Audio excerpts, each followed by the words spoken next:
Hey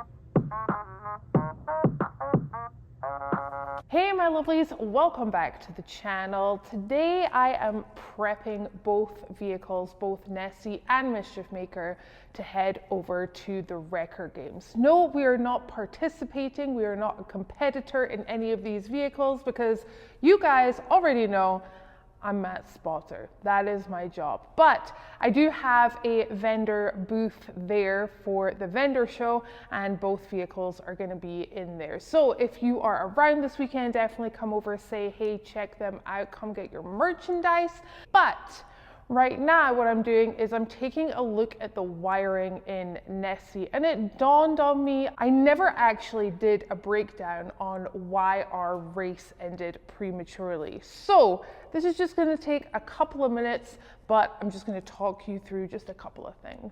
Okay, so there were two major things that happened. The first being the exhaust came loose and we lost a gasket, but we managed to actually fix that. What we couldn't fix was the mystery electrical issue. Now, the car turned over, it just wouldn't start. We tried everything, and then when we went back to remote pit 1 and we had the whole team out there, everyone was looking, and to be honest with you, there was just too many possibilities.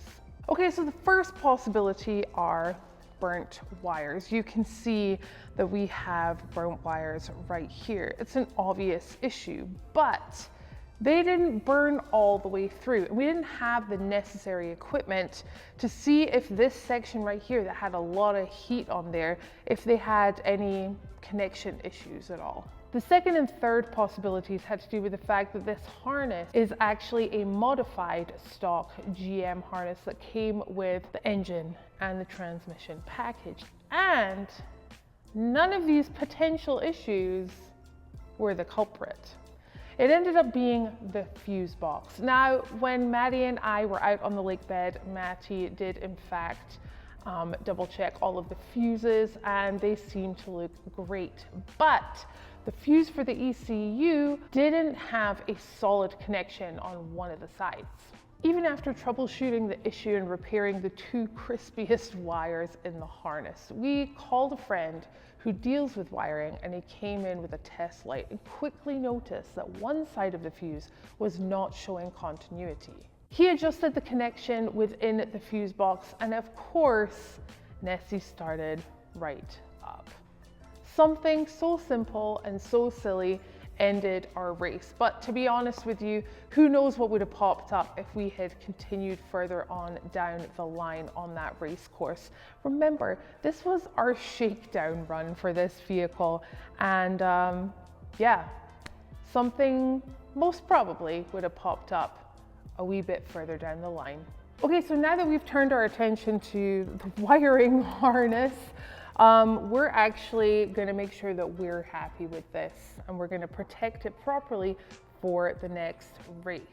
Now, Walter and I are not yet comfortable with LS engines, let alone LS engine swaps into Jeep. So instead of getting a junkyard engine and transmission, we opted for a slightly more expensive option of a plug and play engine. Okay, before I say anything else, and before you guys head into the comments and start making comments about the company that sold us the drivetrain, I just want to clarify one thing. We paid for an engine and transmission package that is tested, it's tuned, and everything is to your liking.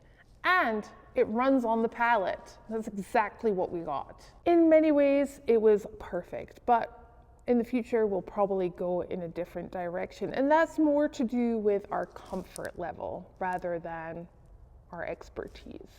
Because the seller modifies the stock harness, they intentionally do only what's required to make sure the harness is working. But that working designation definitely needs air quotes, because while it does work, the harness needs some serious cleaning up and lots of additional work before you really start using the vehicle you've just swapped it into. And some of those changes are universal, meaning you probably want to take all the wires to simply cut out of the harness and left sitting under a bunch of tape. That's never a good idea, whether it be for a trail rig, a rat rod, a resto mod, or a race Jeep.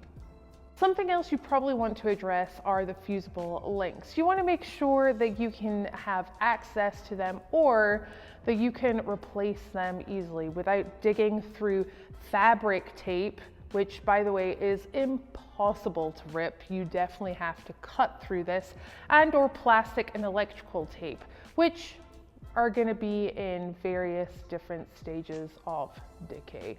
Ew. You want to be able to jump out of your rig, identify the issue, get back on that race course, and that is exactly what I'm doing with Nessie today. Now I know you might be wondering why, if it's such a premium package, why the harness looks like a little bit of a state. Well, you got to take some things into consideration. You might want to add some stuff to your vehicle, which actually prevents them from removing portions of the harness. But I will admit, it looks like laziness.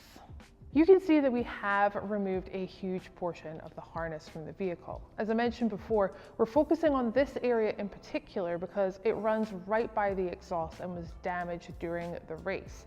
It works fine at the moment, but I wouldn't want to head out onto a course with it in the future. So we're going to take this section of the harness and kind of fix that and make sure that if this happens again, it's going to be an easy fix. Now, Walter really loves learning new things, and he really likes wiring. So I am actually going to let him tackle this today. And yeah, I'm going to throw it on over to him now. Thanks, Boo. Alrighty, so we're leaving Walter in the shop getting that wiring done on Nessie, and Trail Haunter and I are going out and running around and doing our running around things before we stay in the shop and get ready for the record games. Woo, we got to set up tonight between 3 and 8.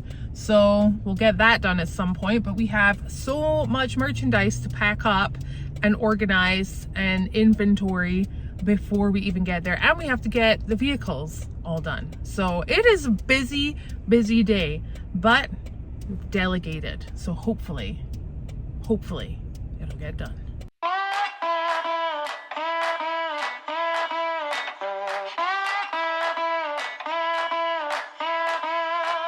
Mickle. Why are we at Mickle's? Well, we are at Mickle's because I need a guillotine for my stickers.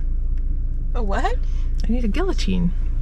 Oh, you guys don't call it a guillotine. What do you call it? Like a cutter?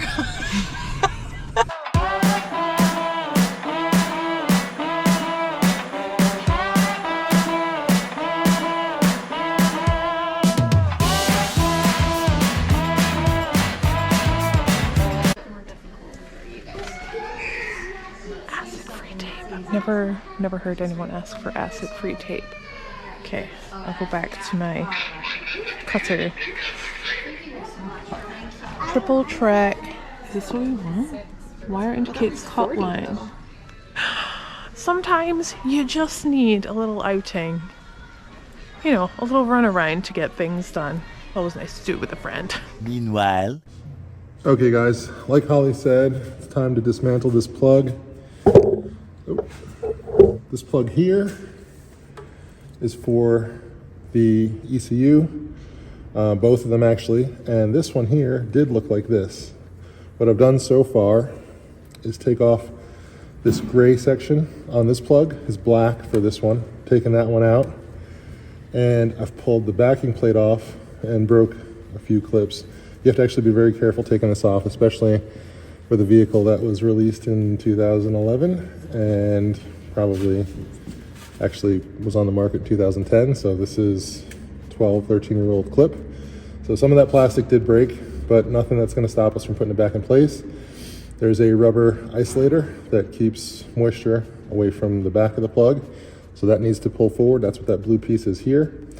And now I'm going to systematically find all the wires that we intend to remove because they're not being used, and pull them out of the harness.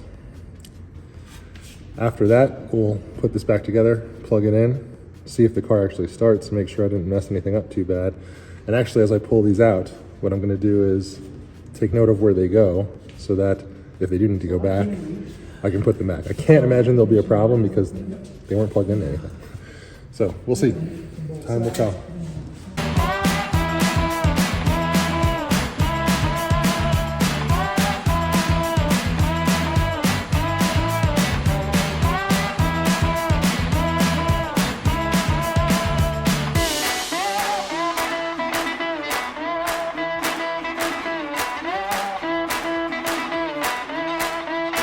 Okay, so we've removed 16 wires or 15 wires in total from this connector. It's actually looking pretty sparse now, which is good.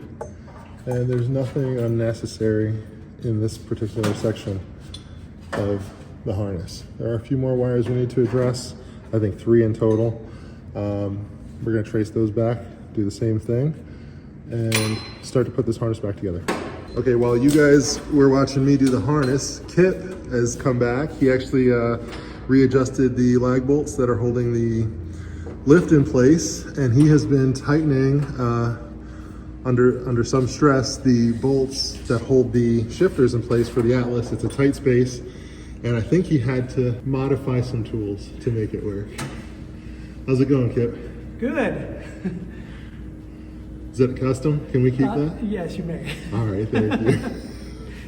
I hope it wasn't a snap-on wrench. No. Going in the race car tool bag. Right? Okay. It's still Those are warm. expensive. That's our custom Harbor Freight wrench. Thank you, Harbor Freight. And thank you, Kip.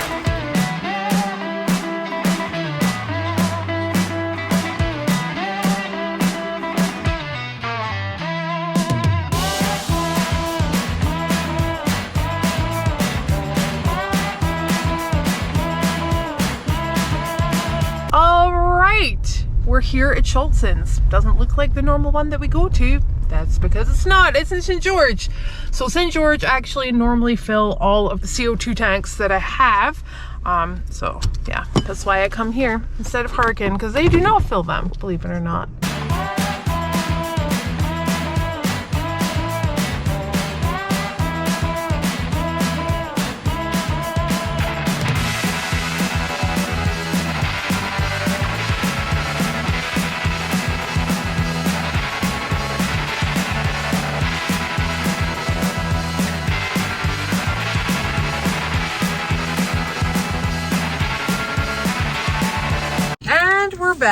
We're back at the shop. Yay! All things done.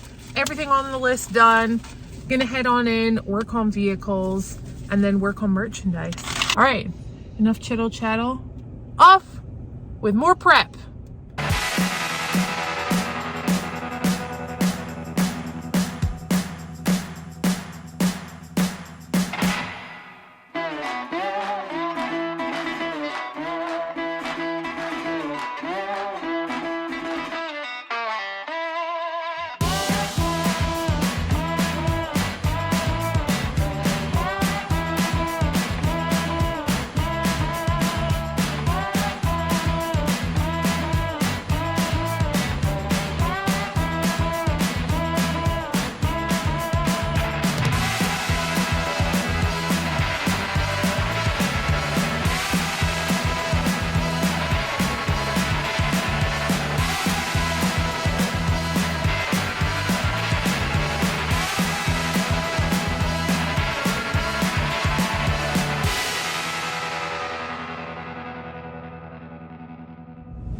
The day has come. The day has come. The vehicles are still not quite right. Walter is finishing off that wiring. He's just making sure that everything is wrapped up, put in place where it's supposed to go so that we have no issues. And then him and Matty will be bringing Mischief Maker and Nessie down here to Sand Hollow for the booth and the vendor show. I, of course, am running late. And there are so many people here, which is really freaking exciting. a little bit of a pain because I'm late and there's a little bit of traffic on the main road, but that's my own fault, so whatever. We're here. I'm so excited to get the Wrecker game started, and also I'm just really proud and excited that Matt and the whole team have decided to put on an event. I have put on events myself and not had half the manpower that he has, and it is hard work. I believe there are between 150 to 200 volunteers that have volunteered to help with this. It's just incredible. This community, I've got goosebumps under here right now. It's just super incredible. So yeah, good on them, good on you guys. I'm proud of you guys, and we haven't even begun, so heck yeah. Anywho's, gotta go. Bye! Now, unfortunately, I am not actually allowed to show you anything from the Wrecker games until Matt's Off-Road Recovery has posted their video up on their YouTube channel first. So, our lips are sealed for about another week, but we're here, we're gonna have some fun, and I can't wait to show you what has been going on. Anywho, thank you so much for watching as always, and I will see you next time.